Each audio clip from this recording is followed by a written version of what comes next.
Hello. Yeah, that's your name. Squirrels got me. Big Jim. Yeah. Really cold and fun. Cold and fun. Cold and fun. That's good that you think that of it, because that's what deer hunting typically is cold and fun. Yesterday morning, I'm glassing up on the pass, and I see these deer moving, and I'm like, ooh, there's deer moving. All of a sudden, I just see this person just head down, just hauling ass, wearing shorts and a t-shirt with a pack on. And I'm like, is that Tard?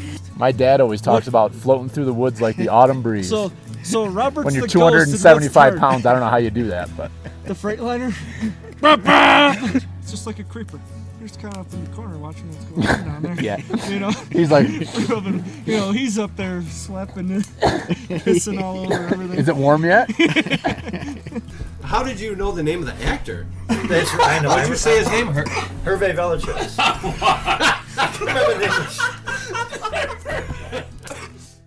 You know what pert near means. If you know what pert near means and you live in America, you're a redneck too. Welcome to the Log Talk Podcast, brought to you by Pert Near Outdoors. All right, welcome everybody to this week's episode of the Pert Near Outdoors Podcast. This is your host, Billy, and this week, Big Jim, myself, and Big Willie, our father, jump on here just to break down our venison grind day this past Sunday, talk about some of the things that happened, some of the goods, some of the bads.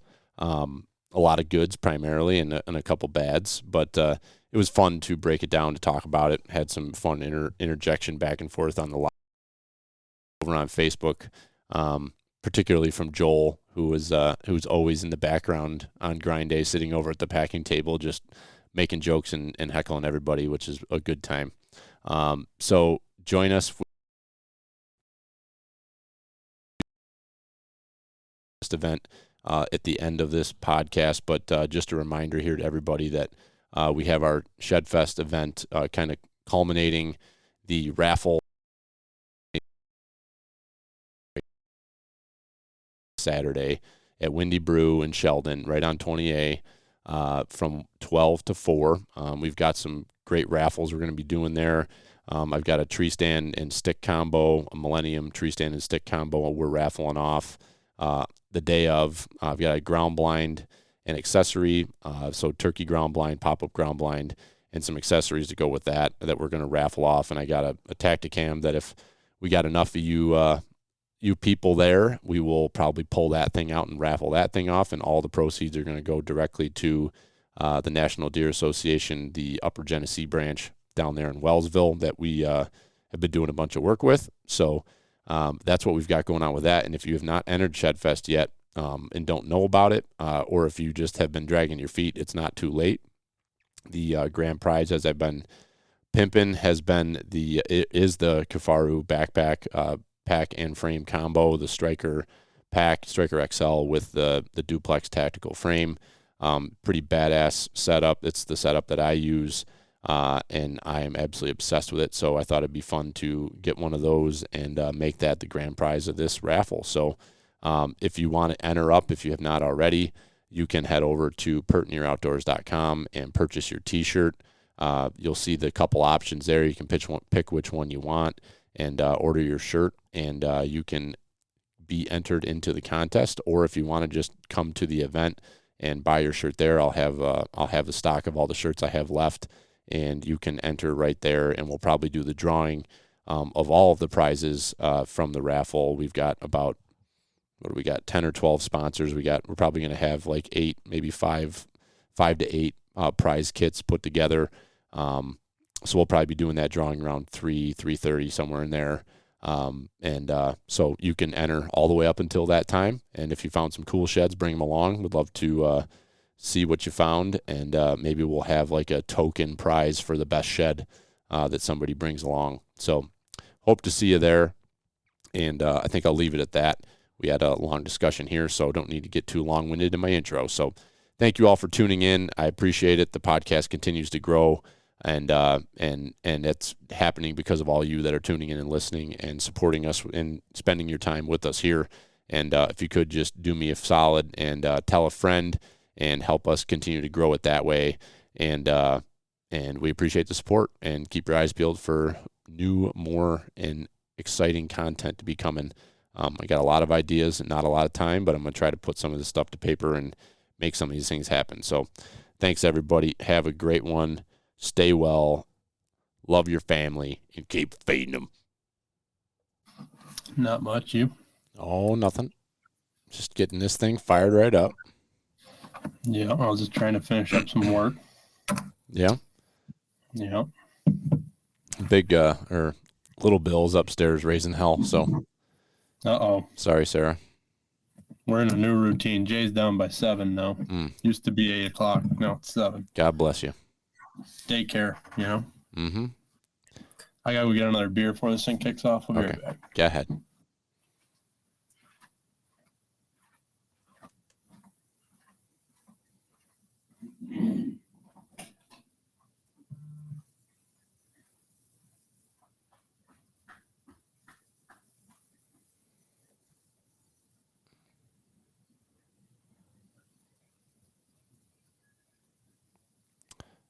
Bear with us, everybody. Big Jim is getting a beer, and we're waiting for Dad to jump on. But in the meantime, thanks for joining us. We're going to be talking a little bit tonight about our venison grind day we had on Sunday, and some of the things we learned, some of the things that we can get better at. Stuff like that. Quantities, qualities, you know. I think Dad's lost again. Yeah, he said he's in, though. Yeah, it's the same thing he said 2 weeks ago. Disappointed, not surprised. I'll send him the link again. It's not hard. None of this is really hard. I have a new username set up on my computer, and it wasn't letting me into anything, and it started freaking me out.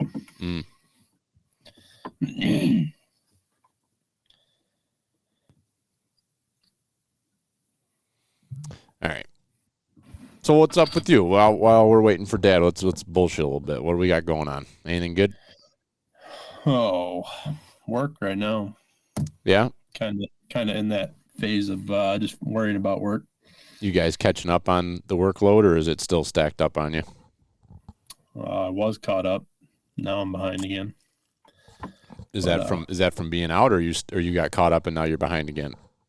No, it's from being out. I was just getting in a good spot, kind of one of those places where you could take a couple calls and hit some recalls and do some catch up, be more readily available.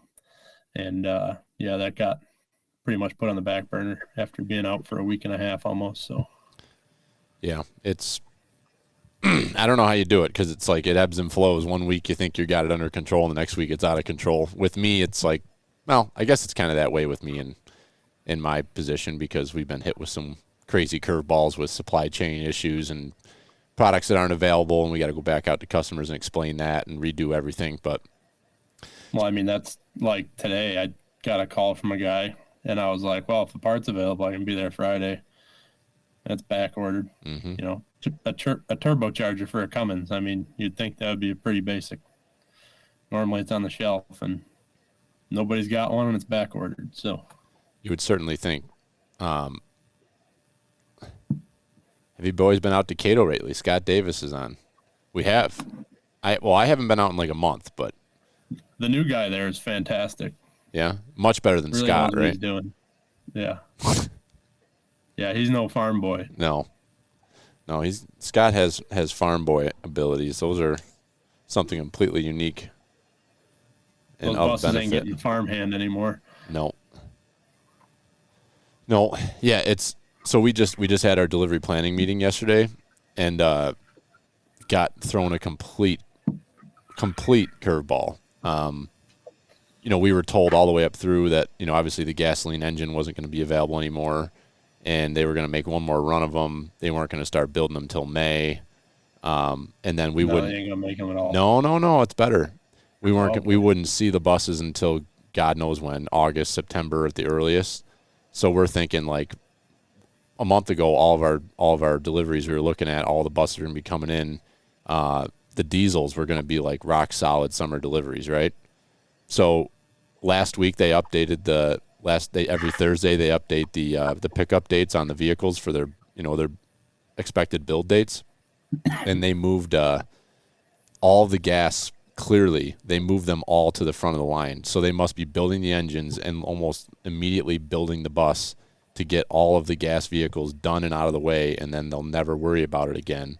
So it's like I'm sitting there, we're sitting in the meeting yesterday, and I'm looking at these dates, and I'm like, holy shit. People that I had planned to deliver in December, this upcoming, like 9 months from now, are going to be like available in June to deliver in July or August. So it totally flipped everything upside down.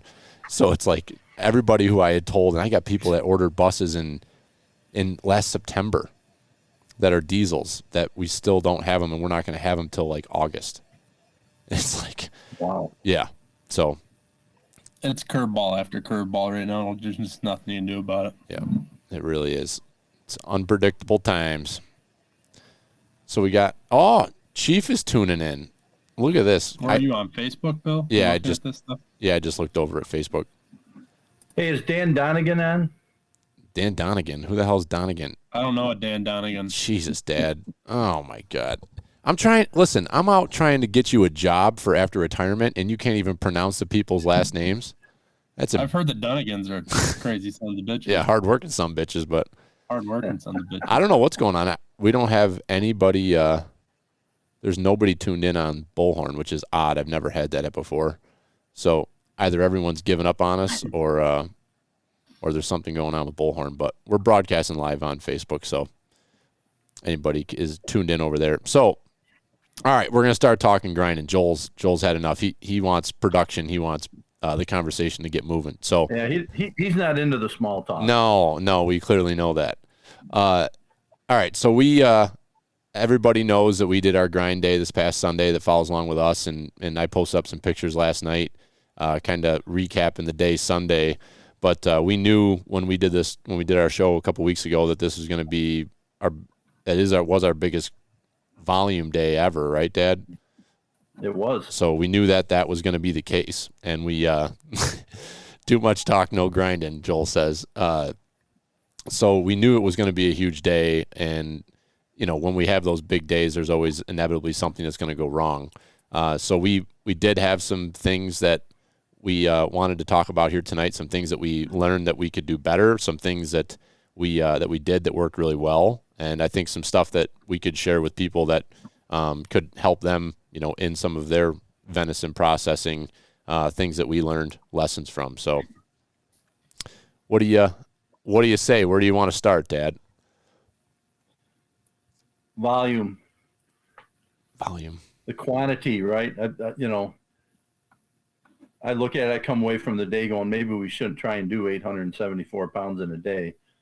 That's a lot.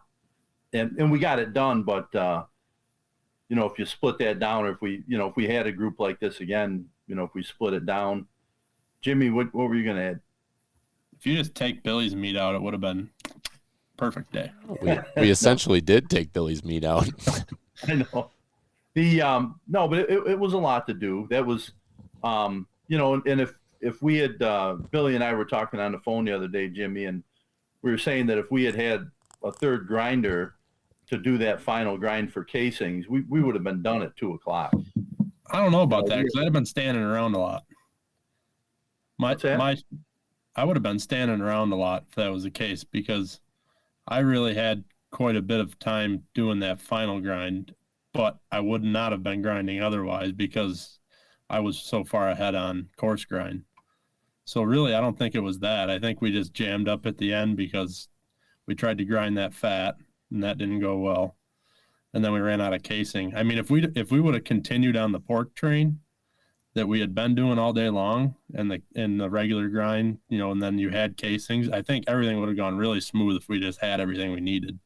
Yeah, I just look at the downtime that like Billy and Jonesy had on the sausage stuffing, and then consequently that leads to downtime for Joel and Robin on the vacuum packing. Mm-hmm. But somebody's always waiting for somebody, right? I mean, it's like we plowed through it really good. I mean, we had the lion's share done by noon, but then we ended up running short on pork, And, you know, I bought 10% over on pork, you know, and in retrospect, well, maybe a little less than 10%, probably 8%. But I mean, I'll tell you, like, you know, I make notes, like, but I should have, especially on a quantity that big, I should have gone 20% over on pork. And if you got something left, you throw it in the freezer and you can make up pork sausage later, you know. But nothing worse than scrambling for supplies. I mean, I thought we had enough casings, and then we ended up running short on the casings, which, you know, we must have done, you know, more than 120. But you buy a hock of casings, and how do you know that? You know, they say it should do 100 pounds. What if it only does 90, right? We're going right to the pound. Yeah. So, you know, what'd you figure, Billy? Maybe 30 pounds short on casing? Yeah, that's exactly what we were, because it was all of my meat was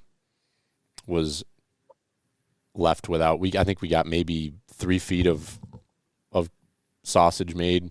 So I don't know, 2.5 pounds, 3 pounds. We got into that link, and then we were out.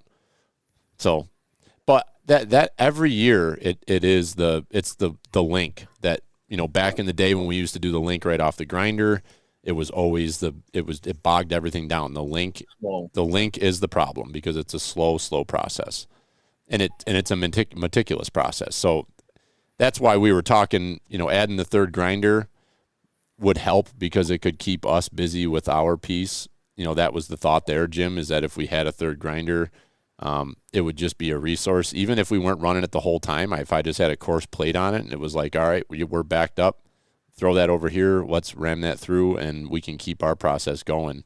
I don't know. I think that would be, if we were to do everything in one day, I think you'd have to do it that way. I think you'd have to have a third grinder so that we could kind of be more independent on the link sausage stuffing station.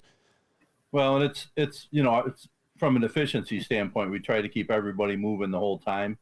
And the reality of it is that you can't, right? I mean, there was even times when, you know, Mike and Rick and Wes and were, you know, waiting on more meat. So it's a process, you know, to get it all got to go through mixing. But I mean, all in all, it was a great day. It went fantastic. And, but there was, you know, it's a supply shortage, and, you know, there was some order changes that, you know, people want to tweak this a little bit one way or the other. And that kind of, you know, it can consume more pork that we hadn't planned on. And, you know, starting the day, I was like, no, it's fine. We got extra pork. And I figured we had an extra 15, 20 pounds, 15, I think. But, you know, all in all, it went very well. But it comes down to supplies. We had plenty of seasoning left.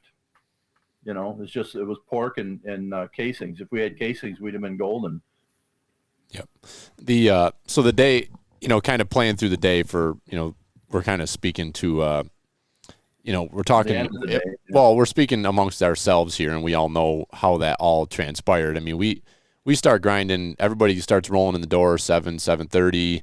We're having breakfast, and then, you know, the grinders get going, and you start breaking down the meat, doing coarse grind, then going through, you know, mixing with the fat, mixing with seasonings, going through the final grind through the, you know, Uncle Mike's grinder, or you're coming over to the sausage station. And we went nonstop all day. Next thing you know, you look up and it's like 1:30 going on 2 o'clock, and it's like, holy Christ, we had, you know, the wives all showed up, the kids were there. It was a great environment. It was fun. Dan Dunnigan stopped in, said hello. And we were having a great time, but everybody was just getting drained. I mean, you're going 5, 6 hours. You're not really taking a break to even have a drink, and go to the bathroom or have anything to eat. So like the day just starts kind of grinding on you a little bit, like no pun intended. We pushed lunch off too, because we, you know, it was noon, and we're like, geez, if we go 2 more hours, we should have this licked. And so we're like, let's push through and we'll eat when we're done. And, you know, I think we started cooking some, so people had finger food, you know, around 1:30, 2 o'clock, because guys were hungry. Yeah, I literally took my gloves off to shut the grind. You know, I shut the grinder off, took my gloves off, and I had a link sausage without a bun or ketchup or anything, and then I turned the grinder right back on and kept going. So I think the only downtime that I had, I think me and Uncle Mike started at 7:30, and I think the only time that I really stopped and had downtime was when Dan Dunnigan was there. I talked to him for maybe 15, 20 minutes, and then we were right back on it. And never stopped from 7 in the morning till 3 in the afternoon almost. Yeah, and then we had an hour of cleanup, and by 4 or so, guys were gone. So I mean, that wasn't bad, except for Billy in your situation. You know, you had to take the stuffer home and finish up Monday with your 30 pounds of link. So I felt bad about that. But every year there's a little something. There's bumps in the road, but yeah. It was a great day, and it was like the pictures you put up, Billy, really captured it nice. You know, we had the our families were there and grandkids, and you guys had your wives there and stuff, and with, they had Dan Donegan stopping in,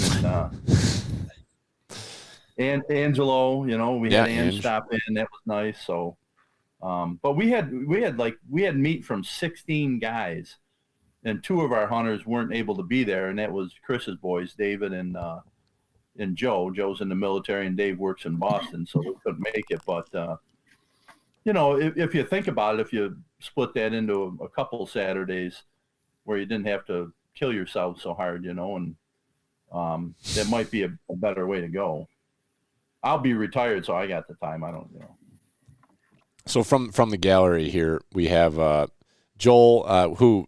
Anybody who's obviously been listening to a couple episodes now knows knows Joel and heard the crossbow discussion. But Joel is our union steward at the Bean Hill Meat Cutters, and he's requesting that for next year we have rubber mats to stand on for all the guys that are grinding. I think my feet were screaming when I got home. I think that's a great idea, Joel. I couldn't hardly walk that night. My legs and my feet were killing me. All swollen. You know, you had to put those high socks on to get the blood circulating like an old man. Compression socks. I had to sleep in them. Yep.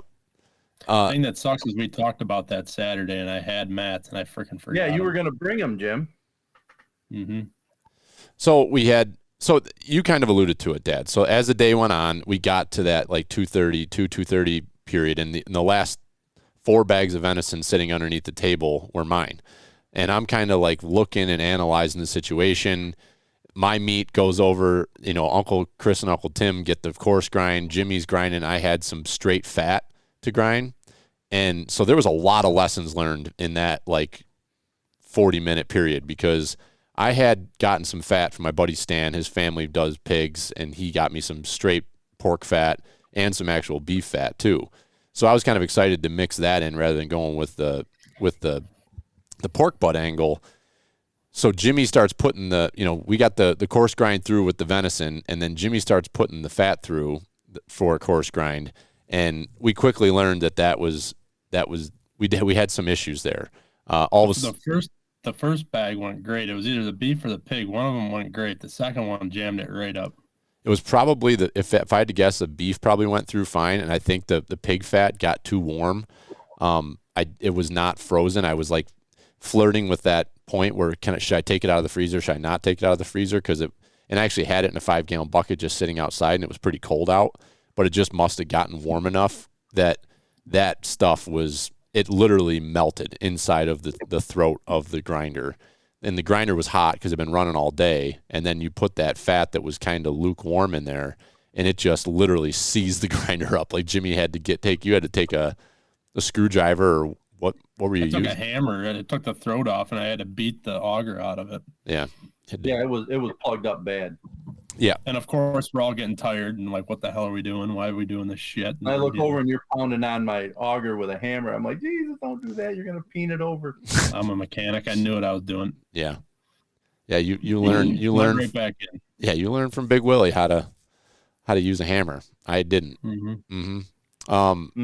So I'm sitting there and I'm kind of getting frustrated because this is my stuff. This is my meat. And it's the end of the day, and everybody's got that look on their face like, Billy, you're a shithead. Why did you have to do everything different than everyone else? And I'm having that feeling like, Billy, why are you a shithead? Why did you have to do different than everyone else? If you'd have planned on pork butt, that shit would have went right through like the rest of it did, and we would have just been easy peasy done. I know. So we ended up just like working through that situation. We got things cooled back down. We ended up getting that fat done. And Uncle Chris and Uncle Tim are looking at my math and my numbers for the percentages, or I was actually going poundage of meat to pound of pork. And Uncle Tim and Uncle Chris, they're like, this is not the way we've done it all day. Our brains are scrambled. So they're looking at me sideways. And then I look over at the sausage packing station, where I've been working all day, and I'm looking at the bowl of casing, and I'm like, there is not enough casing to do 30 pounds of link. I go, we don't have the supplies. So it kind of got I needed a Snickers. I got a little worked up, and I don't know. I was half-hearted, like kidding, but I was also like, what the fuck? It's my stuff again. It's getting messed up. I was getting kind of frustrated. But it was what it was. We got stuff what we could. You guys, ran all my whatever was the regular burger through the grinder and put it in the bags. So that all worked out just fine. And I'm here to report that in hindsight, it's the best thing that could have happened, because the sausage that I made at home here, got the report from the wife tonight. It's the best sausage we've ever made. So Really? yeah. I think we need to give a lot of credit to Mark Hatchett. He sat there with a frozen ball of fat in his hatchet and whittled you off what you needed to get your order done. Is that what you did when that other fat plugged up, Jim? Was you switched back to that frozen pork fat? Yeah, and he started hatcheting off chunks and shaving it down to where it could be mixed in. He was hammering on that table for like 20 minutes or a half an hour with that freaking hatchet. Yeah, when he came in with a hatchet hanging on his hip, I was like, what in the hell is that for? But he used it. I told him to bring it, and it was more of a joke, but he actually ended up needing it. So it's never a bad thing to have a hatchet on your hip. So I ended up coming home with I had 3 bags of sausage that was ground up in all season. I mixed my cheese in there, bagged them up in those plastic meat lug liners. I had them all wrapped up nice and good, and then I had my my 25-pound bag of summer sausage, and I had that all ready. I put all the seasoning in, I put the cure in, I put the cheese in, and I had everything all balled up, and everything was good to go. I came home Sunday night, and I stuffed all of the casing for the summer sausage because I wanted to smoke that. I was working from home Monday. I wanted to smoke that all day because I was going to be here to monitor it. I had a whole day to watch it. So I got that all stuffed. I like to stuff my summer sausage and then let it sit in the refrigerator. I let it sit outside, just to let it kind of get together inside of that casing before I smoke it the next day. And that all went like perfectly smooth. Everything went into the stuffer nicely. The tubes all filled up good, and got that done pretty easily Sunday night. And then Monday I ran up to the sausage. I couldn't believe it when you sent me a picture Sunday night of all that summer sausage stuff, because I wouldn't have had it in me. I couldn't believe you did that after you got home. Well, yeah. I mean, he pretty much stood around half the day at the link table. Yeah. Yeah, I know. I'm not watching the Facebook, but I'm sure Joel right now is commenting on that. Oh, he didn't say anything. I'm sure he will. Yeah, I was talking a lot, and I was getting a lot of looks from Chief. My son, at a point, was working harder than I was. And I would vouch for that. I look over, and Billy's just rolling sausage. Yeah. I'll tell you what, I can't believe how engaged he was in it. He hopped right in there. He was helping Jeff spin the sausage. He told me, so was it yesterday? So then Monday night we stuffed so Monday I was going to go to Faulkner's, which is down the road from me in North Java. I was going to go there and get, or Java Center. I don't know whatever. I was going to go to Faulkner's and get a hank of casing, and they wanted $50 for a hank. And I was like, Jesus, I was like, that's expensive. And I don't think I need a whole hank of casing. Yeah. So I went online, and I had gone the weekend prior. I had gone up to the sausage maker in Buffalo, right in South Buffalo, there off of I think that's off of Clinton, maybe Clinton and Bailey, I think is where that is. Where all the I forget what they call that area there, but there's a lot of like big industrial food places there. The restaurants go there and get that sort of stuff. So I went on their website, and I saw that they had a whole bunch of stuff in stock and different types of casing. And I was like, you know what? I'm just going to take a run up there, and I'm going to go, physically talk to somebody that does this, knows what's going on, and can tell me what the right casing is for me, because I don't really know. I always just use whatever you have there. So I run up there, And I get talking with him. I'm telling him what I'm looking to do. And I was very intrigued because I was looking online and I saw that they had these pre-tubed casings, which essentially they have. You can go on to the Sausage Maker website. I'll put a link in the show notes so people could click on it if they're interested to see what it looks like. But they take the casing. The casing is all it's preloaded onto this this like heavy plastic material that's in. It's like a sleeve. It's like a hollow tube sleeve. Yeah, but it's not a solid like sleeve circle. It's open, so I didn't really. That's what in my mind that I wanted to try because it was different. I wanted to try it, and he told me, he goes, this stuff is the freaking cat's ass. And I think it was $25. I got the box of it right here, hog casing, the Sausage Maker, yeah. And I brought that home. He recommended to me to soak the casings for 24 hours. Obviously I didn't have that. And I told Billy that morning, before he went to daycare, I was like, hey, we're going to do sausage tonight. We're going to make meat again. And he was all excited. So I was like, we have to do this tonight. I can't wait 24 hours because he'll have a freaking meltdown when he comes home from daycare if we don't do that. So I soaked him for about 6 hours and, in warm water is what I had him in. Had him soaking in warm water in a meat lug. I filled it up like halfway and then kind of submerged him in there. And man, that casing, when it came time to do the deed, that casing slid, you slide it right over the nozzle of the stuffer, and then you just pull the casing, you feed the casing down onto the nozzle, and then you just hold the end of the casing where you want it to finish, and then you just grab onto the end of the plastic and you just pull it all the way out, and you have your casing right on the nozzle. I don't know if right, you call so the sleeve goes over the tube off the stuffer. Mm-hmm.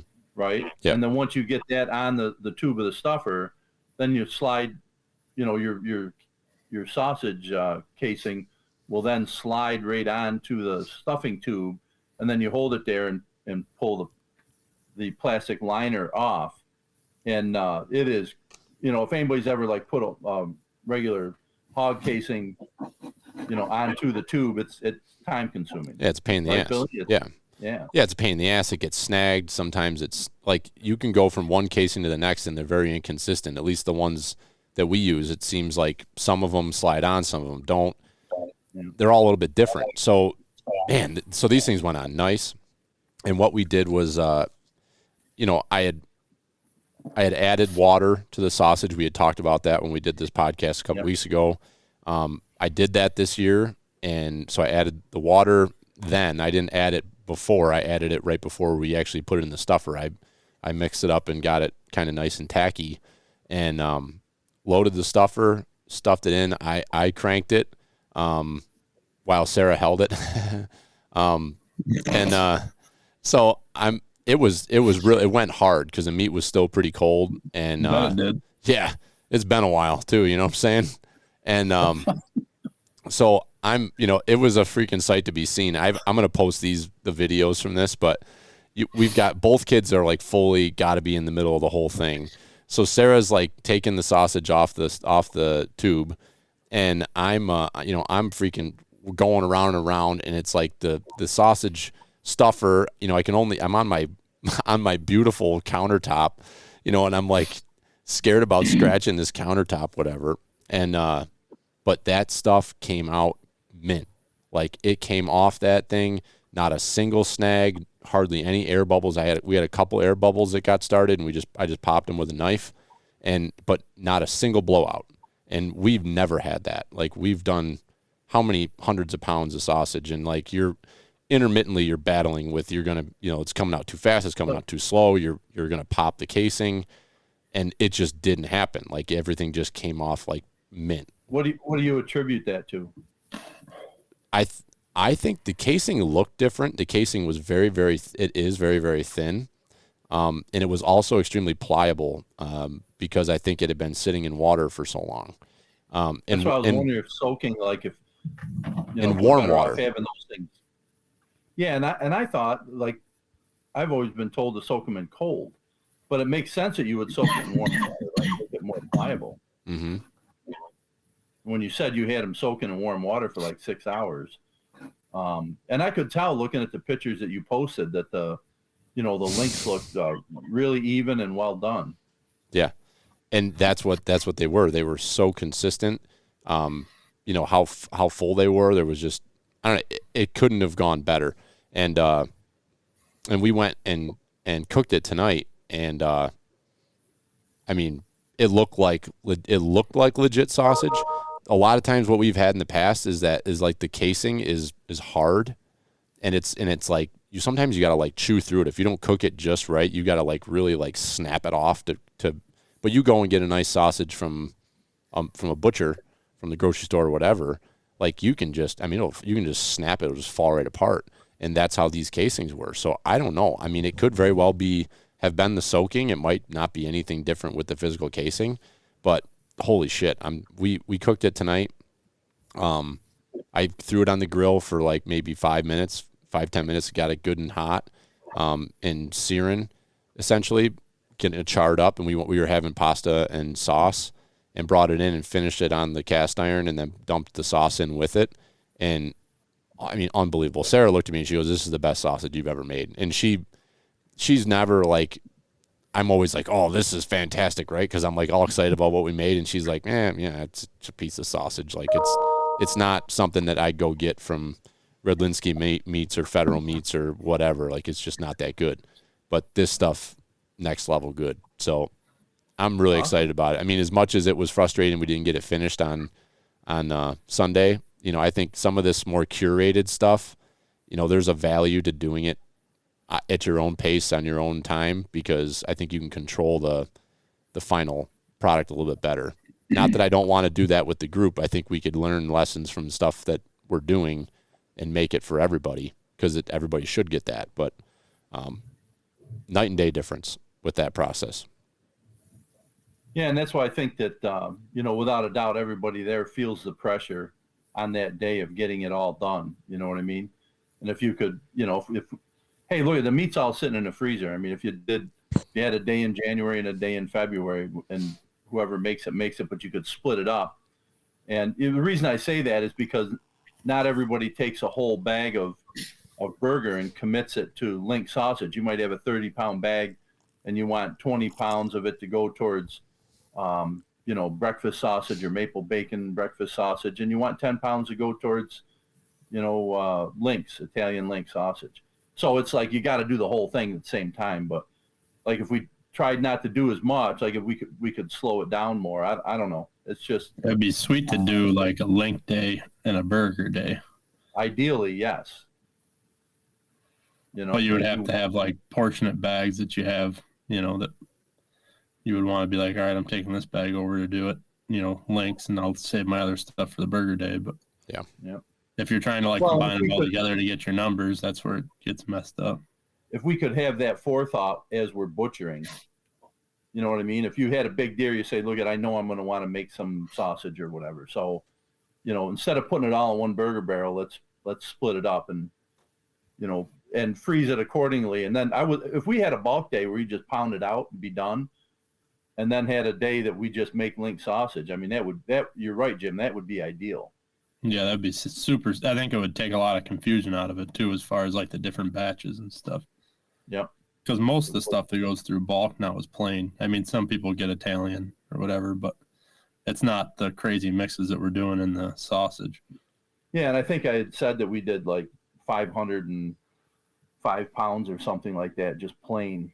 So you would knock off a lot of that, and then we had a lot of guys that did it, froze it in the burger bags with, pound-and-a-half burger bags, and had maple bacon. They put in the maple bacon. Ricky put in some syrup with it, but they do that into the burger bags as well. So when you actually look, trying to think what we had, maybe 100. I think it was what did I say? 120 pounds is what I had on the schedule for Link.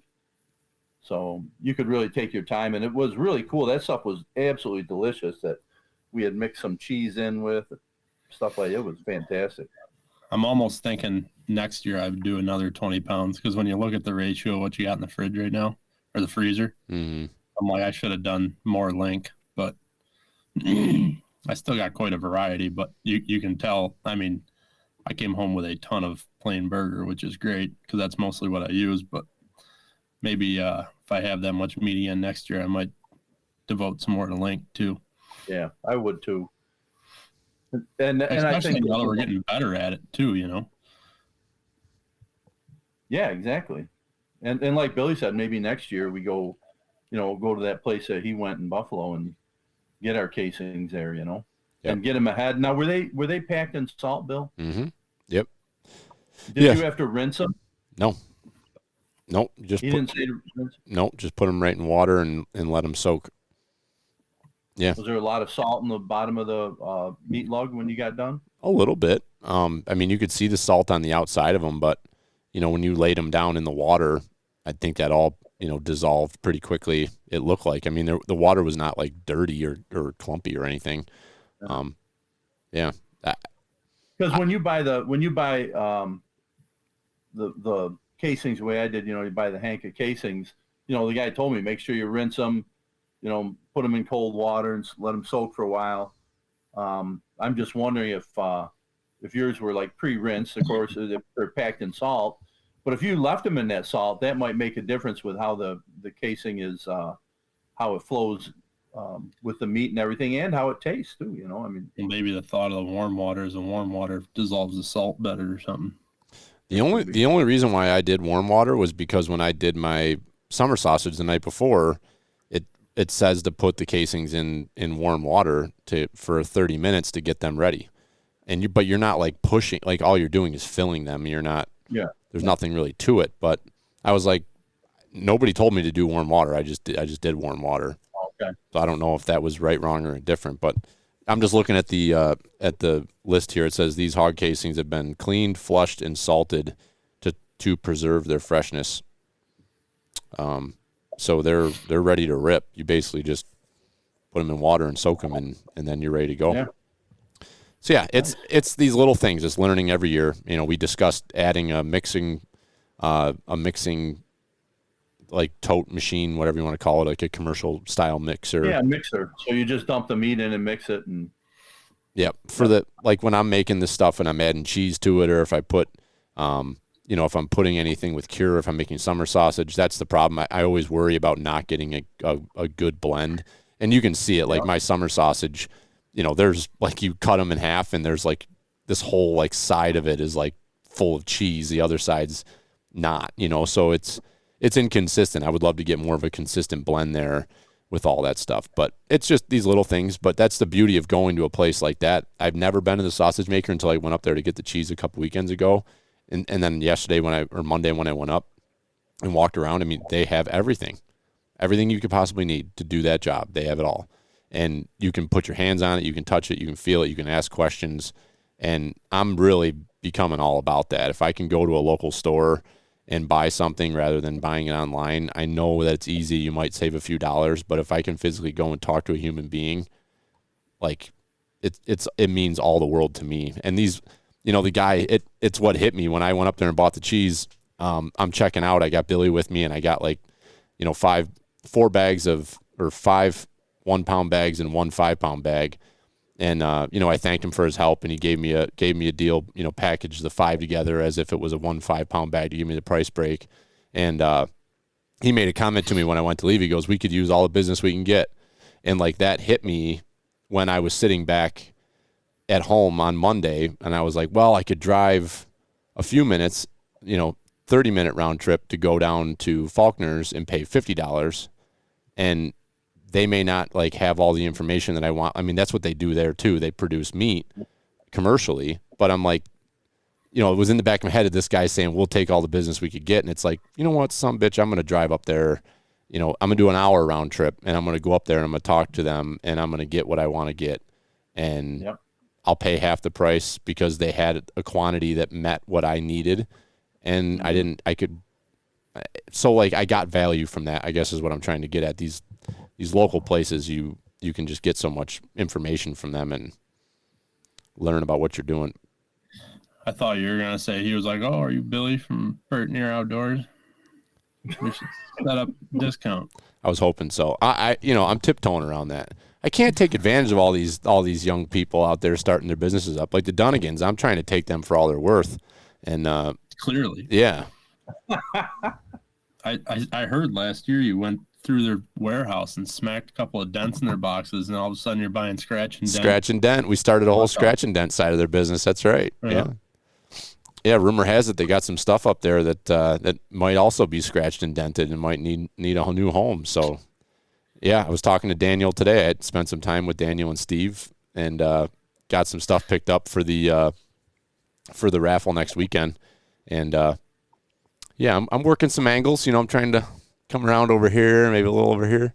Yeah, no, these I love these local stores, and there's a kind of a teaser here. Can't say nothing, but there's another big thing happening in our Rochester Finger Lakes area, another outdoor store that's going to be opening up, and some real big opportunities out there for people in the Finger Lakes region.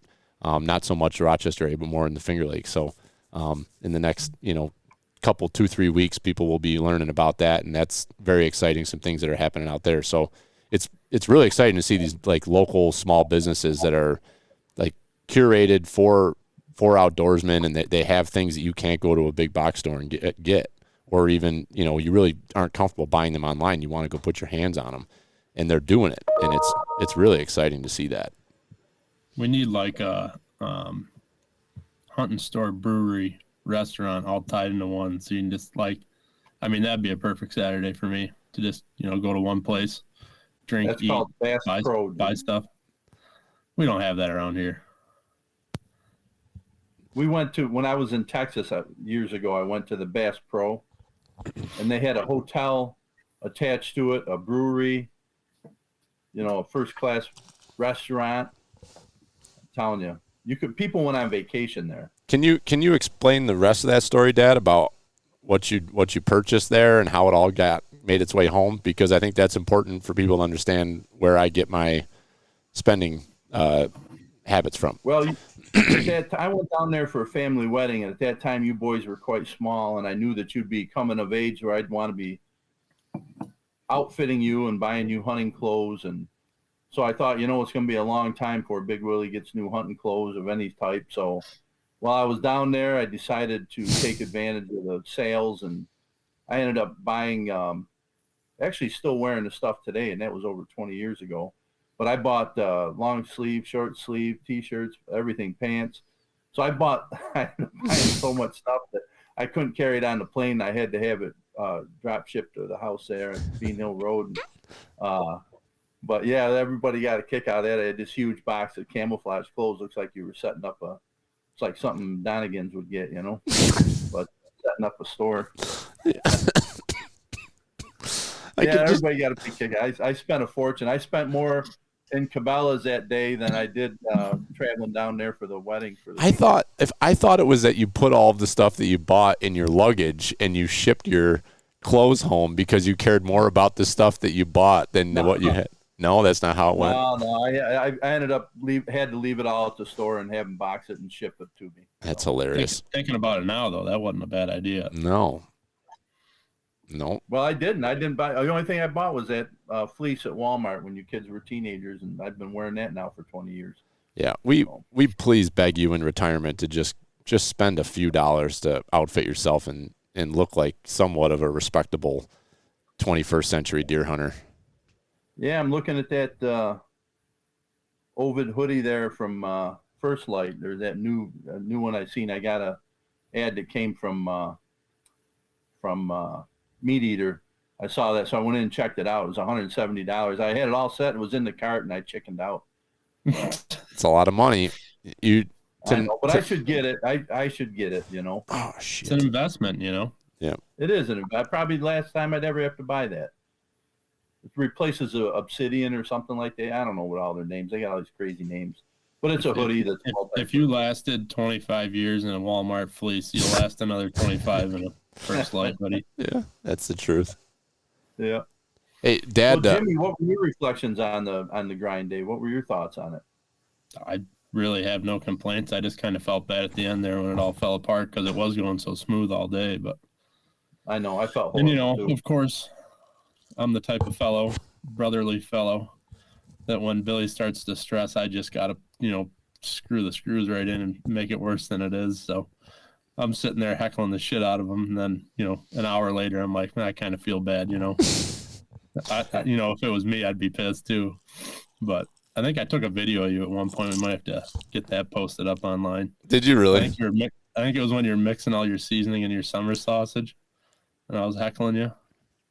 Yeah, some of the best videos you've done have been when I'm not realizing I'm being taped and you're heckling me, and I'm pissed. Like after my long weekend of my rut weekend during archery when I didn't see a single buck classic. and didn't know I was being taped. That's the best. The best line of the day is when Bill Dan kept washing his hands in the bucket. He got a kick out of that, and so he'd say, "Grandpa, can I have a rag?" So I give him a shop towel, and we carry him around in our pocket. He'll stick one in your hip pocket, and so he had washed his hands. I give him the towel. He dries it, puts it in his hip pocket, and Mom says he comes in the house there, and he walks in and he goes, "Just checking on you girls. Everybody all right in here?" Like, yeah, we're fine. He pulls out a rag. He goes, "This is my rag." He wipes his hands and he sticks it back in his pocket. He says, "I gotta get back to work." Oh my God. And turns around and goes back out to the garage. So she said it was absolutely hilarious. Yeah. My favorite quote of the day was Uncle Tim came over to me when his meat was up, and he goes, "Your father just explained my order to me, and now I'm confused."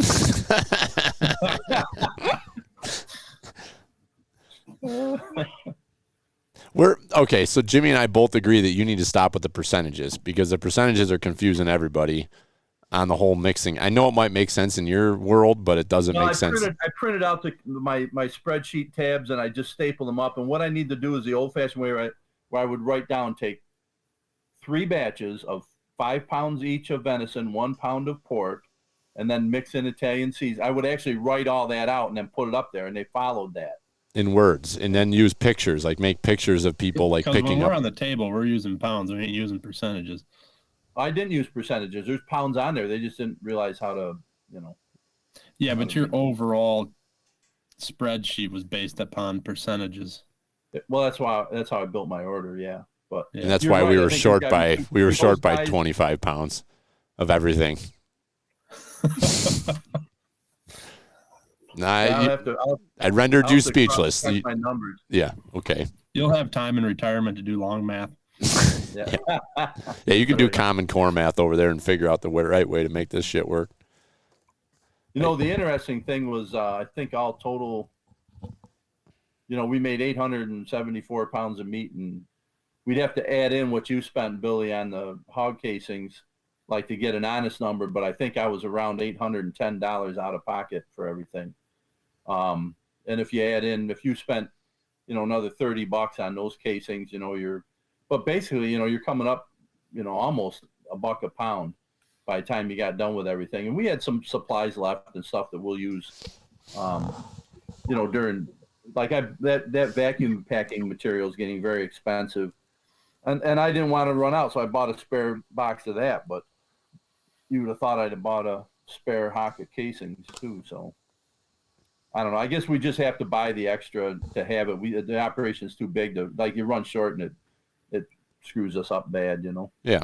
And I'm sure if we were to go to somewhere like, like the sausage maker and buy maybe a little bit extra casing than what we think we need, I'm sure that they would take, if they're not open and everything's the way they should be, I'm sure they would take them back if it was within a period of time. If we run up there and get that stuff the weekend before or something, I'm sure they would have no problem with it. But right. So, yeah. Yeah, and the hard part, you got to understand, you got 16 guys. Some of them want different percentages of pork. Some of them don't want any pork. Like, you were bringing your own fat, Bill. There's other guys want link. They want regular. They're going to bring their own bacon. Like, Tim was supposed to bring his own, I don't know, I think he's going to do maple bacon. He had a big order, and he forgot to get it. So he came in, didn't have any, and he was like, "Do we have enough pork that I could put pork with mine? How can we change it?" I ended up calling Adam, who wasn't there yet, and having him stop. I don't know where he stopped, but I had him stop somewhere and get bacon for Tim on the way in. But, it's just, it's like mind-boggling trying to figure out all the individual orders for 16 guys, and all the different stuff they need. But it does, I got to be honest, it does. I get upset when I end up falling short by, 20 pounds of pork or something, or, the casings. It's just like I worked hard to try and have all those numbers come out right, but And you failed. I failed. You failed your son, your eldest son. Yeah. That's the problem with being in charge is when it all goes to shit, everybody looks at you. Yep, just like Joel said down earlier in this chat, poor management. It's clearly what the problem is, poor management. We should have a Pert Near Sausage Day release. Oh, we should. I might take a little bit of sausage with me to the event next weekend and cook that up. That's what we should do. I could bring a couple. I think a little tasting. Some bitch, Rusty. That's a great idea. I'm gonna bring. They have a grill there, I'm sure. Jimbo can bring some meat. We'll have a little a little thing people can sign that says like if we get sick from this sausage, it's not our fault, and we'll feed them. I think that's a great idea. We'll add that to the agenda next week. Freaking love it. I could bring some Tim Steele hot cheddar dogs, and I could bring some sausages we made. Yeah, I got cheddar dogs too. I got some summer sausage. Maybe that'll entice some people to come along. Free food, that always helps. Free food. Well, that's going to screw Russ because he was going to do a beer pizza special for me. We'll just bring a little. Yeah, there you go. Bring Hody Doties. We'll have. Has he said anything back to that? No, nothing. I will call Russ and we will discuss that and see if that's something we can do or not. So. Do one of you two have? I'm getting feedback. Do one of you two have the live on or something? No. Nope. All right. I don't know what that was. Yeah, that was weird. Jimmy and I were talking earlier. Just real quick, I want to hit on a couple. We don't really talk about the cooking of it. Is there any certain way that you guys prefer? Any like of your favorite ways to cook some of this, whether it's burger or if it's sausage or even the whole pieces? Just real quick, maybe your top favorite way right now to prepare venison, because we never really talk about that. And we've talked about the prep, and now we've got to talk about the feeding. Yeah. Why don't you start us off, Jim?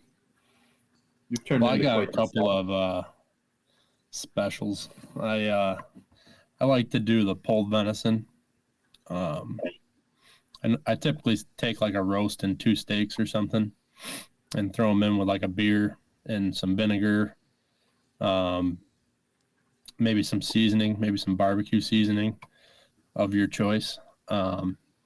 And what I used to do is I used to let that cook down and I'd dump off the juice, shred it, and then put it back in with barbecue sauce. But I found if you take like 2 ladles of that juice and put it back in while you're mixing, and then add some barbecue sauce, it kind of keeps that juicy like a regular pulled pork would be. So that's one of my big go-tos, and they've also came out here. I'm sure it's been around longer than I've been using it, but I found they make like a packet that you can just dump right in with it. Instead of making your own juice, you can kind of just buy a pulled pork packet and just dump the sauce in and just shred it up, and it's good to go. You ain't even got to take it out of the crock pot. Do you cook it in that sauce, or do you put the sauce in after it's cooked? No, you cook it right in that sauce and shred it and let it sit right in there. And then the other one that I've been big on lately is obviously back straps are fantastic, but I've found if you cut them into like 1.5-inch pieces before you marinate them, so they're just small chunks, and let them marinate for 3-4 days, and pretty much any marinade, but I like something that's kind of vinegary to really break it down. I just did it yesterday. I had meat out. It was probably out for a week, but I marinated it for like the last 3-4 days. And I put it on the smoker last night, and I actually cooked it fast at like 450. But it's just a totally different meat when you get it, broken down like that in a marinade. And with a back strap, you get a big deer, a back strap's a heck of a chunk of meat if you got a 4 to 6-inch piece. So if you get that chopped down into 1.5-inch pieces or so, or 2-inch pieces, it really gets in there and marinates it better, easier to cook. I mean, if you're going to cook it high, you cook it fast. I've also done it on the smoker, down at 2 or 250 for like an hour and a half. and they just come off like butter. And then the burger, I do it all regular, no seasoning. So you can do anything with it, from hamburger helper to, nice juicy burgers on the grill. That's nothing special, but you can pretty much do what you want with that. But those are a couple of my top favorites. Jimmy Joel always used to do that. He would, when he marinated his venison like steaks or something, it's like 4 days, 5 days. Zesty Italian is like the classic go-to. Yeah. The same thing with backstraps, but if you cut them down a little bit and then let them marinate, it's just unbelievable, the difference. And I think that I do the same thing with like with my roasts and stuff. Typically, I do the pulled pork type thing. I use my roast for that. But I also like cooking that with, potatoes and carrots, like a beef stew almost, in the crock pot. So we do a lot of the crock pot with a roast, and then the steaks and the backstraps. I've tried the backstraps with, cut them into like inch and a half pieces. And then I wrap them in bacon, put a toothpick in there and put them on the top rack in the grill and just cook them slow. Oh man, they're unbelievable. And the burgers, I mentioned last time that I like to mix some seasoning in with the burgers. And probably the one thing that I've done the last like few years or 4 years or so is that I cook all the meat on the top rack on my gas grill. So I'm like, it's more indirect heat and it's at the top, and it just, I don't care if you're cooking a chicken breast or whether you're cooking venison backstrap, it just comes out so much better not having it so close to the flame, especially venison though. Venison's quick to dry out. So overcooking it is something that, I did a lot in my younger years when I was grilling steaks and stuff, Mm-hmm. The old hockey puck master. Yeah. What's that? The old hockey puck master. That's right. But the smoker, I'm anxious to try the smoker here when I retire. I got a smoker. Cat. Yeah, have you ever lit that thing up? We bought it for you for Father's Day a couple years ago, or Christmas, and Christmas. Yeah. No, I got it ready to go. I wanted to get it. That's a retirement project. I never sit still long enough to cook for a day. So we messed up. We should have fired that thing up at like 7 o'clock in the morning on grind day and thrown some meat in it for 6 hours. Oh yeah. There's another idea. What were we thinking? Next year. Yep. Hey, can you smoke that link sausage? Can you put that in there and smoke that? Yeah. I've never done it, but you can, yeah. You can smoke anything. I bet that would be good. So what I have is actually a pellet grill, and like, I can get it down on the smoke setting. But a pellet grill is more like an oven. So, like Dad was talking, cooking your meat on the top rack. On the pellet grill, you really don't need to worry about it because there is no open flame. So you can really, like chicken. I mean, it's hard to overcook chicken on that thing because, right. Like on a gas grill, you leave it there and the flame gets to it. Next thing you know, it's burnt. On that pellet grill, it really just sits there and bakes. It doesn't really dry it out too quick. Yeah, you have a Pit Boss, and I've got a Camp Chef pellet grill, and it's a game changer. So for Christmas, Sarah bought me they call it a Sidekick, and it bolts right onto the side of my grill. It's made by Camp Chef, and it's actually it's a small, like maybe like 12-inch grill, just a small, basically a sear box is what it is. And that thing will get up to like 800 degrees like in no time because how small it is. Yeah. So as far as what I'm like kind of hooked on doing since I got that's been a game changer because I was using the cast iron skillet to sear stuff. But we, kind of do everything basic. We love doing pasta with the link sausage, regardless of the flavor. We do that quite a bit. Obviously cook them like hot dogs and do the burger and all the other stuff you can do with burger. But on the whole meat side of things, we've just fallen in love with, I do the whole wet aging. So I take them out and I'll thaw them slowly, in the fridge, in the freezer bag, and the blood will all kind of come out of the meat, any excess blood that's in it. And I'll let that be for like a day or two, dump the bag with all the blood out. And then I'll put the meat on a cookie sheet with like one of those elevated cookie drying racks in the fridge, and I'll do that for 24 hours, and that kind of like dries out gets any more excess blood out of there and kind of dries the meat out a little bit.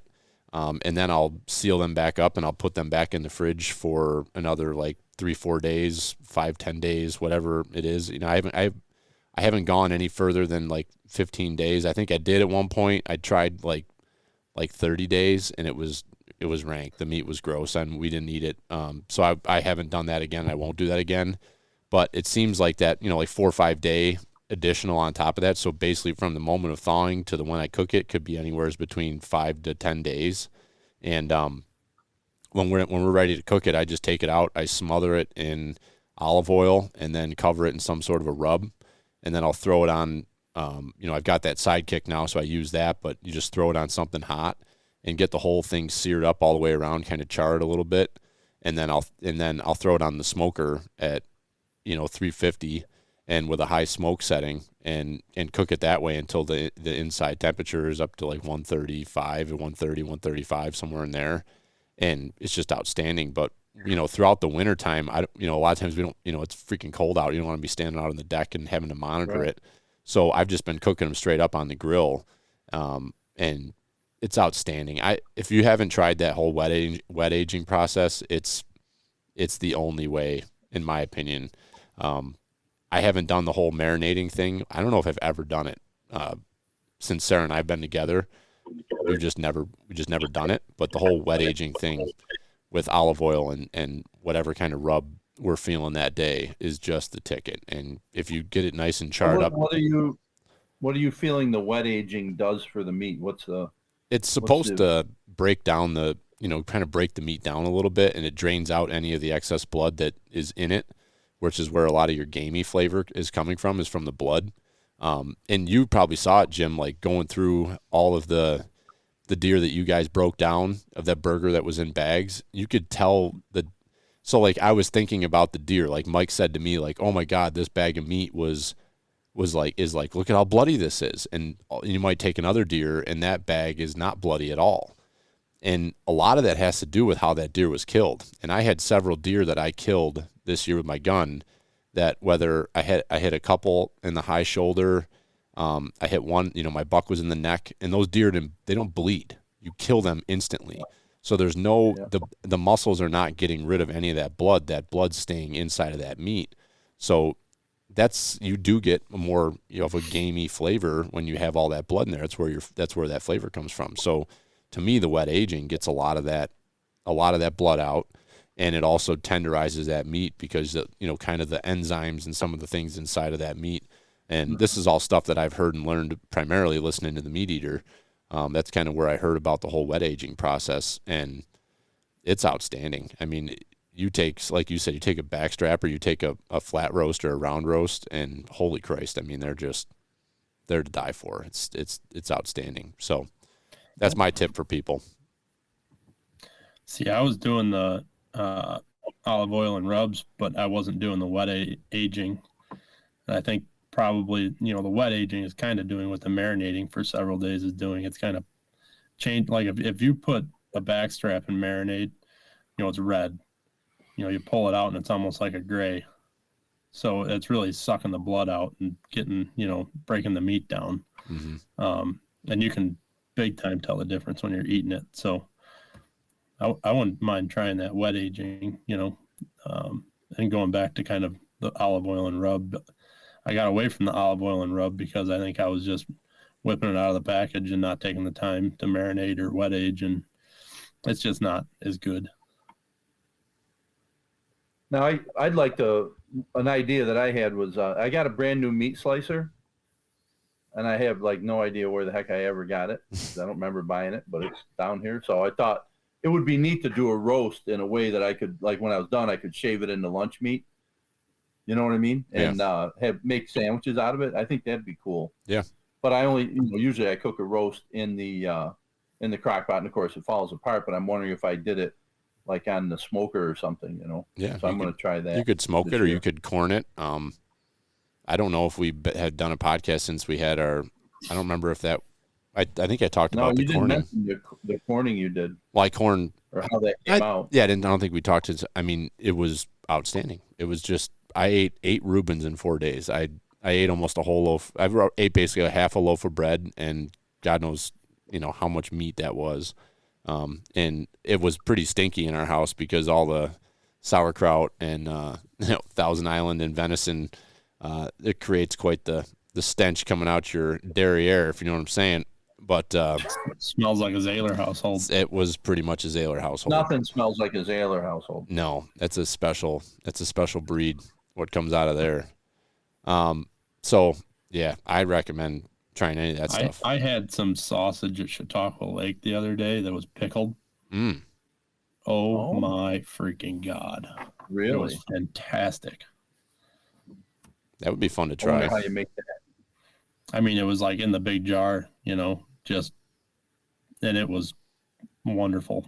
Is that past the COVID Heroes Act to be dunking your hand in a pickle jar with other men? Well, I mean, we use forks. No, actually, no. Our governor said that the Heroes Act is no longer in place, so you can go back to doing all those things that are unhealthy and could kill you. I blew my nose in it, and then I took a piece of sausage out. There you go. Exactly.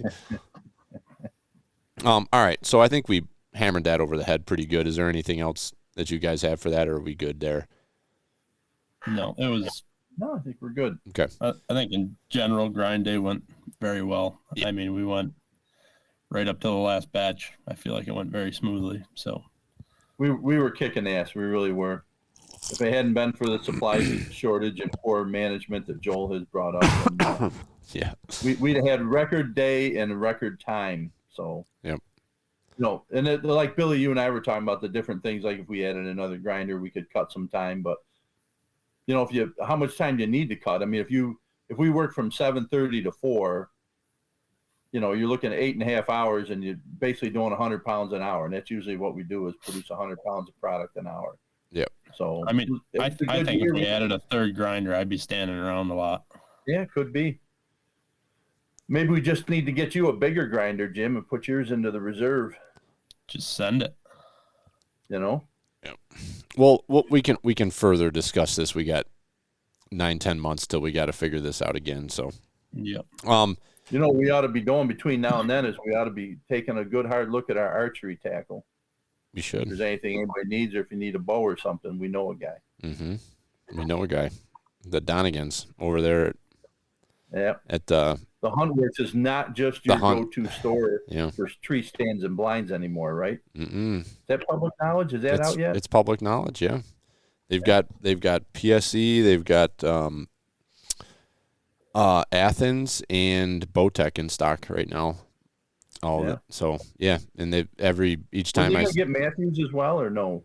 I don't think so. I don't think they're getting Matthews. No, that was Uncle Tim made a Sitka comment here on our comments, and I'm not. I don't know if I can get on board with that with the Donigans. yeah. Big Jim's not sick for it, and I've become less sick for it over time. I'm more into the American-made camouflage. They probably should have consulted their pro staff. They before should. just They diving really in, need to have further discussion with their pro staff to see what sort of brands they should be Why did representing. they pick up Sitka? I'm just looking at a comment here in our chat He said, back from when you were talking about buying a new outfit. Yeah. They said, don't do nothing yet. Give Daniel a chance to get Sitka account up and running. Oh, nice. I could be like the poster child for their Sitka gear. The only problem is you don't have an athletic body. yeah, they don't make beer belly cuts. That's the value of it. That's the value of it, Jim. If they make a plus size, I'd be a candidate. I could be the best looking 275-pound hunter out there. Yeah, it's not very it's not very equitable that they're kind of like they're alienating a whole population, which is late middle-aged balding males that have been desk jockeys for a long time. They've kind of drive me to Walmart. You got to go to Walmart and buy a quadruple X fleece that I can wear over everything else, so that I always have camouflage on. That fleece has served me well. It's a beautiful, beautiful garment made by some child slave labor over in Indonesia or something. I think I paid like $25 for that. That was probably way too much. Yeah. All right, so I want to talk about real quick here as we kind of close it. I want to talk about our event next Saturday, the 9th of April, out at Windy Brew. and kind of how that's going to look, what we got planned. So we're running the Shed Fest event, kind of the finale there at Windy Brew from 12 to 4 is the scheduled time. They're not going to kick us out of there after the fact, but we're going to wrap up our event officially at 4 o'clock. So what we're obviously we're going to draw all the main prizes. I've got for those who are not entered yet, there's still time to do so. I'm going to keep the entries open all the way up until I'll have shirts there with me, so if anybody comes that didn't know about it or wants to come to the party and do it, they're more than welcome. But the grand prize of the raffle is going to be a Kafaru International Striker XL pack with a duplex tactical frame. So it's like an $800 value pack. I bought the exact sizing and everything of what I wear. If it's the way that Kafaru works their packs, if people aren't familiar, everything goes by your body size, your torso size, your waist size. So it's built for me. If whoever wins it does not have a big bird style body like I have, then we will they said that they will take it back and make any adjustments as needed for that. So that's the grand prize for Shed Fest. To enter, you needed to buy a T-shirt. So if you bought a T-shirt, you're in on the raffle. If you haven't bought one yet, go to PertnerOutdoors.com, buy your T-shirt. You got two choices. You can either buy the shirt, and there's a shirt and membership package for the National Deer Association, or just the shirt. You pick which one you want. We'll get the shirt shipped out, or you can come pick it up from me here in Sheldon. Or if you just click pick up, he'll drop it off at your house. Or I'll just drive and just drop it off at your house, because I drive all over God's half acre, and chances are I drive by your house at some point during the week. So that's a choice. Thank you for that, Jim. So You're welcome. We've got that's the grand prize, and I've been kind of working with all the sponsors this week to wrangle up their giveaways, and just rough numbers. I've got so we got a habitat hook, which if you haven't seen one of those, it's a pretty awesome little tool that you can use for doing habitat work, and cutting trees down and pulling and hinge cutting stuff is what it's used for primarily, is pulling hinge cutted trees down. So John Teeter and Ben Williams are sponsoring that. We got a bunch of gift cards, probably totaling all said and done, totaling over $500. The Huntworks is giving us a bunch of they gave us three gift cards for $50. Just incredibly generous, some bitches over there at the Huntworks. And hard working, just always trying to sell something. So they gave me that, and then they're also, anybody who comes to the event, they're going to give a $10 coupon for any purchase from them. So I'll have those with me at the event.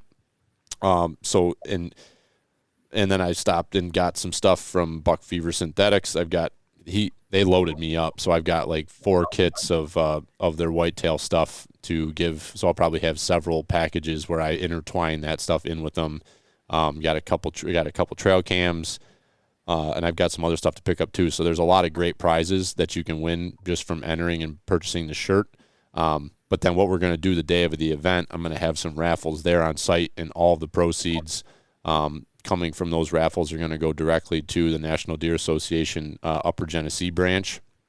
And what I picked out was I got a Millennium M50 portable tree stand and River's Edge, what do they call them, Connect and Go or whatever, the climbing sticks, 20-foot climbing stick. So that's a sweet setup there. So we're going to do a card game for that. So that'll be $10 per entry. We'll have one of those. We're going to set up those boards like we did at the event during the summer. So when you come in, we'll have a table set up. Probably have you two, or me and you, Dad, or whoever. We'll have that set up. And what did somebody say? Something funny? I see your face. Yeah, Uncle Tim. He said, "Don't let friends sit in shit stands" is our new motto. That's a good motto. That's a T-shirt right there. You could have that on the front, and on the back say the Huntworks. It's the Huntworks. I think they need to hire Uncle Tim as the marketing guru. Or maybe he is the marketing guru. I don't know. Steve might think he is, but I think it might be Tim. So we're gonna have that stand. We're gonna do the card game for that. So we'll have the poster board with 50 cards. We'll sell till the board is sold, and then once it's sold, then we'll draw the winner. We're going to do the same thing. I bought a nice ground blind, and with some accessories that come with that attach to the blind so you can film your own hunts. So for your cell phone, or if you have a GoPro or any of those, self-filming cameras, the little action cams. Tacticams, that's what I was looking for. So that's a sweet deal. We're going to do the same thing with that. And then they're a Tacticam dealer over there at the Huntworks, so I got a Tacticam from them as well. Kind of feel the crowd out. If we got enough people there, if there's interest, it's a little bit higher dollar item, but we might do another card game to do that off. But they gave me that in case we did get there. If we get there, then we'll go ahead and we'll raffle that too. So we got some good raffles there the day of, and Windy Brew is going to have they're going to have a beer and pizza special. I talked to Russ about that this week. I don't have the exact figures on that yet, but they're going to run a special, probably 2 beers and a pizza for $17-18, something like that. So save you a little bit of money there, and you can come have lunch and hang out. And anybody who's coming, would encourage you to bring any sheds that you found. It's kind of a celebration of the end of the kind of shed hunting season. So I know I've got a few guys that I've talked to that are going to bring their sheds along. I'm going to bring the sheds that I found this year. If anybody's got anything cool they want to bring along just to kind of show off, it's more of a community get together, a little fundraiser, and kind of a celebration to the end of Shed Fest. So I'm looking forward to next Saturday. It should be a good time. Yeah, should be fun. Awesome. You got anything? Be a great event. Did I miss anything? And Windy Brew, are they still leading in that? No, they lost. WCNZ. They lost? No, they lost. They lost in the bracket. All right. It's okay, though. They Can't win should them have all. won. They should have won. They should have won. What are All you right. reading, Willie? I got to fly. You got to go? You getting the, Yeah, I'll let you boys wrap it the up. foot but, tap on the ceiling? No. Oh. But Yeah, I'm ready to wrap her up, too. It's been a long day. It was a great grind day. I feel like we did a very good job. We did. Great team. We'll go pounds, not percentages. I think that's what we've learned here. Pounds, All not right. percentages. Okay, All right. See you. That ought pounds. to be a T-shirt, Jim. Pounds. It should be. not I'm gonna make one for next year. All right. All right. See ya. See ya. All Thanks, right, Jimbo. see you, Jim. So, yeah, you're all good for next weekend? I am. All right. So I'm thinking we'll probably set it up. Danny's not going to make it, so it'll be we won't have him. I know he helped you last year on the money table, so I'll probably I don't know. You know me, I'll end up getting around and start socializing. So I'll try to. I might be able to get Tim or Chris to help me. Yeah, that would probably be good. I think they both said they're coming. Yeah, or Bill Dan could work with me. He there. could. Yeah, he's very employable. He's not very agreeable, but he's employable. If there's candy involved or ice cream, those are 2 things that he would sacrifice time for. Are you going to bring Mom with you? Is there any chance she could come down here and hang with the kids? Yes, sir. All right. That's huge because Sarah's working next Saturday, so that's a little inconvenient. Dan and Audrey were willing to help, but if Mom could help, that'd be huge. Yep. So, cool. I'm looking forward to it. Yeah, looking forward to it. It'll be Yeah. a great event. What did he say? Oh, what's Rusty saying? Yeah, Russ is upset because they lost and we brought it up. So, well done there, Dad. It wasn't for a lack of trying. Well, Russ is a winner as far as I'm concerned. He is. Windy Brew's the best. Yep. We got You know it. I know it. Most of Western New York knows it. So we got another thing that's on the docket that I totally got randomly in the middle of yesterday that I'm very excited about, and we have no details on it as far as how it's going to work.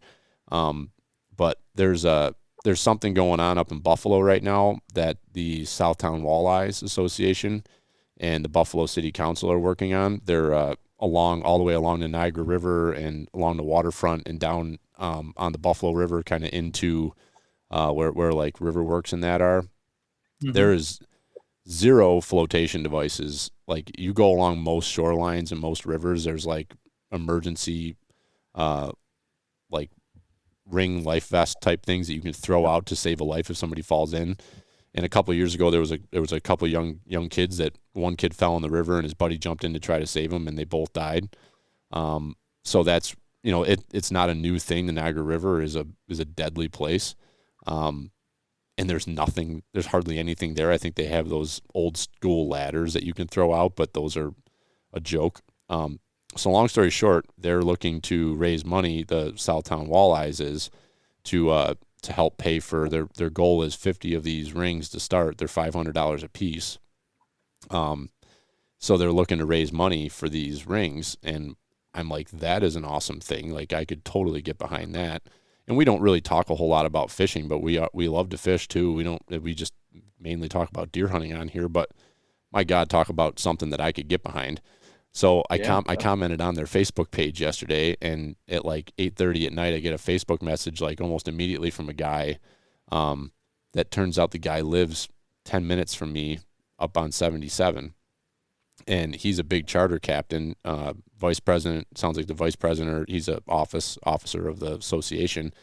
Long story short, he offered me to do a raffle with him donating a charter trip, a 5-person, 6-hour charter with him, donating that, and then us doing a fundraiser around it. So like that totally came out of nowhere yesterday, but like that's freaking sweet. And if we could sell some raffle tickets for that, maybe make it more of like an official raffle and just straight up raise funds for that. And then we could, fund a life ring that could be along the Buffalo riverfront. Like, how sweet is that? So, are you thinking of trying to roll that into our event on the 9th? No. Well, or totally separate. Yeah, not together, but I think they might. I talked to the guy, and he's not available, but he's going to see if somebody from their organization can come out to the event to have like a little informational, like just they can just hang out there and have some information about it. They've got these little life preserver magnets or business cards that they're giving out to people to grow awareness of it, and so I think that's cool as hell. And stuff like that, man. There's like on days where you feel like things are just not going right in your community or in your town or your country, whatever. Then you hear things like this that are going on where there's just like really good people that are using their spare time to try to benefit different things. Like, holy crap, it like throws puts a fire under your seat and gets you excited to get out there and make a difference in your community. So I'm pretty excited to wherever this thing goes, whatever that engagement is. That's an awesome prize. Like, I would love to go on a fishing charter out on Lake Erie with a walleye captain, So I think that a lot of people would like that. Yeah, it'd be awesome. Yeah. So keep your eyes peeled for that, but we are not going to jump into that until we're done with this, one thing at a time. So we'll get there. But Roger that. That's it, Willie. Appreciate your time. Right. I appreciate you being here with me and everybody that tuned in over live on Facebook. I don't know what was going on with Bullhorn tonight, but sorry about that, Bullhorn folks. didn't work too good tonight? Had a little trouble there? Yeah, I tried logging in just to listen from my cell phone, and it was like it wouldn't let me in. So we haven't had a single listener on Bullhorn, so there's something wrong with the system. But we broadcasted live over on Facebook and had lots of interaction there, so that's cool. So well, you're on Bullhorn now, right? Broadcasting. Yeah, we're on here doing it, but I don't know what that was. We'll get her figured out. That's right. All right. So, all right, Willie. Have a good night, Willie. Yep. Thank you. Love you. We'll talk to you. Love you too. Keep feeding them. Feed them. Feed them.